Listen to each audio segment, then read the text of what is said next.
What is up, Steve? Alright guys, so today is a very special day for me. So I figured I'd share it with y'all. I know I ain't been on YouTube in about a week. I've posted here and there, but I've been really focusing on getting this album done. And some other shit, you know. I got my own cars and trucks I like to work on, you know what I'm saying? Church gotta have time to be church. You know, I don't want to go paint my nails and sip lattes and all that stuff. I like to do, you know, real man stuff. So anybody who has followed me from the beginning, you know, you've seen me from beginning to now. And, you know, when I first started, mostly all my clothes had stains on them, rips in them, caulk on them, freaking oil-based paint on them. So shortly after I started making videos, I had a lot of people coming at me talking about, hey man, you know, we can do this if you do this for us, and we want you to do this, we want you to blah, blah, blah. In the beginning, it was mostly like, you know, shitty ass companies that didn't really give a fuck about quality and stuff, just trying to use me to sell their stuff, you know what I mean? And I always felt like, you know, well, if they're trying to use me, then technically they're trying to use my fans, because, you know, their stuff will be going to my fans, and if my fans got it and didn't like it, or if it turned out to be shit, or the fucking logos fell off or something like that, that would make me look bad. And I don't want to look bad, and I don't want my fans to look bad, and I don't want them to feel, you know, dumb for paying for some dumb shit that, you know, is shit. I mean, not only that, I really didn't know about the business aspect of, you know, how sponsoring somebody worked out and, you know, all that stuff. I was really new to it, you know what I mean? So it was real stressful at first because I had a lot of people coming at me while I'm over here getting stressed out like, fuck you, Randy. So maybe, you know, a few months after I got into it, I was like, man, maybe this ain't for me. Maybe it's too stressful.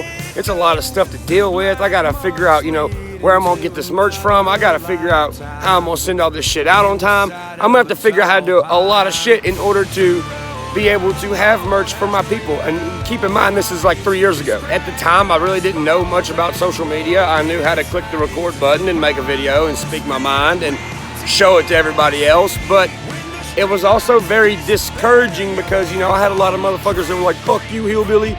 Your teeth are fucked up, or you're fat, or your jeans don't fit, or some shit like that. And I was like, well, god dang. You know, trying to discourage a motherfucker, because at the time, I didn't know that I was gonna have people follow me for what I said and stuff. I thought I was just speaking my mind, and I didn't know anybody else out there thought like I did, because I'm from a small town, and I've never really been out of my town, or, you know, on vacation or anything until I got older. You know, I pretty much stayed in my hometown my whole entire life. Soon after all this, you know, after you're feeling discouraged and you're like, you know, I was kind of feeling dumb. I was like, well, damn, you know, maybe my small town ass, you know, shouldn't be rapping. Maybe I shouldn't be making videos. Maybe I should just stay off the internet. Maybe it ain't for me. Maybe it's just for, you know, smart business people and shit like that. Until I met this guy, this random guy in Florida that had a company called Redneck Nation. So when this guy hit me up, it was different.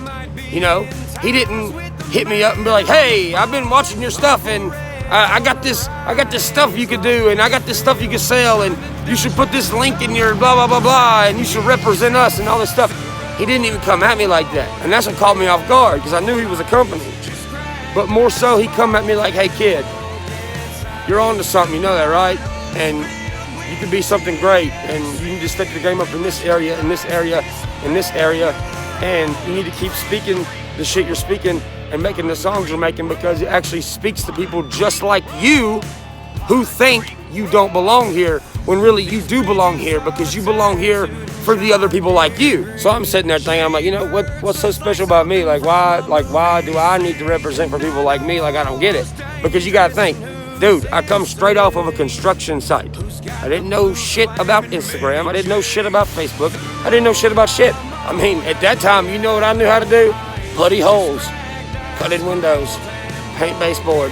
I knew how to tell somebody, hey, stand on the bottom of this 40-foot ladder, so when I climb to the top to cut in this shit, it don't fucking walk away from me and I don't die. That's what I knew. And you know, growing up in a small town with a dream of being a rapper doesn't really mesh that well. What was really lacking was the encouragement. I mean, of course, I had encouragement from my mom and my brothers, you know what I'm saying?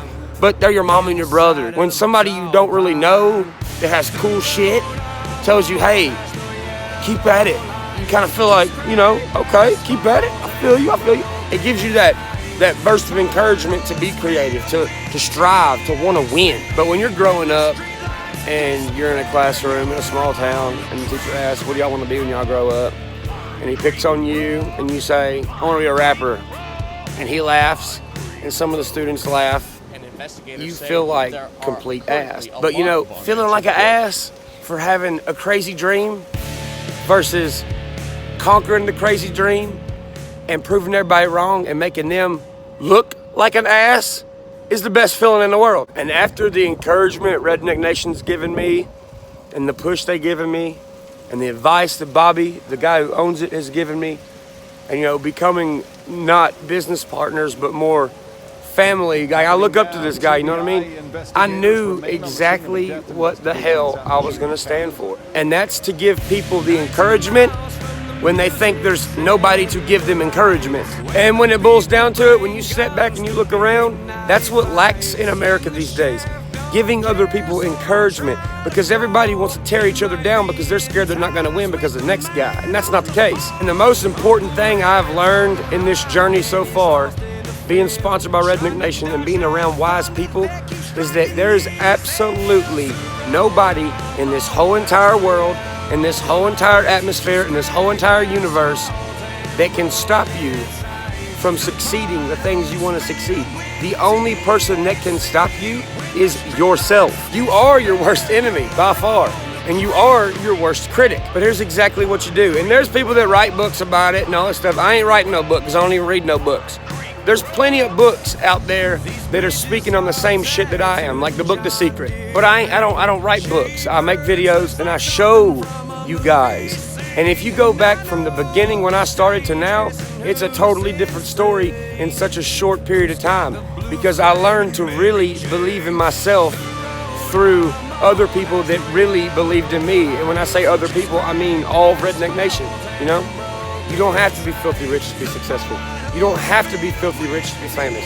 You don't have to put on a front, well, I got all these badass trucks and, you know, all my clothes are clean and my boots cost $100,000. You don't have to be like that.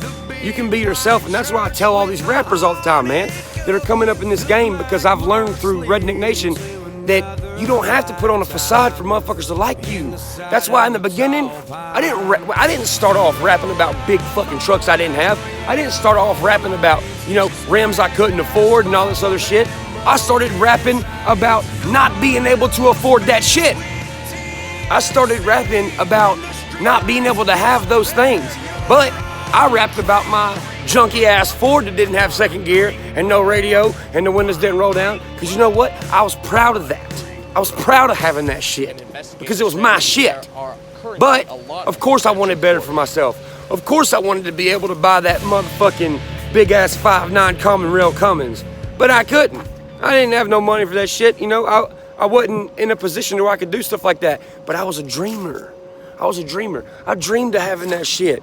And I would take pictures of that shit and post it on my refrigerator, and I'd look at it every day and be like, I'm gonna get that one day. I'm gonna get that one day. I'm gonna succeed and keep my head on the fucking swivel, and I'm gonna be able to buy that stuff. And I'm gonna be able to buy that stuff one day. Right now, I might be driving the 89 F-150 with some wheels that are about bald as fuck, but you know what? It's okay, because I'm gonna rap about what I got now and be proud of what I have right now, and later on I'll get that. If I ever get to that point, I'm gonna try my hardest to get there, but if I don't, I'm fine with the life I have. If I do, well, good. If I get to that point, I'll encourage other people to get to that point. And I'm not saying you have to be a rapper. I'm not saying you got to be famous. Dude, you could be the best damn ice sculpture person in the world. I don't know what that's called, but ice sculpture people. You could want to be the best skateboarder, the best framer, the best fucking engine builder, the best customized car. Hell, you might want to be the best at making the most badass cakes for weddings. I don't know.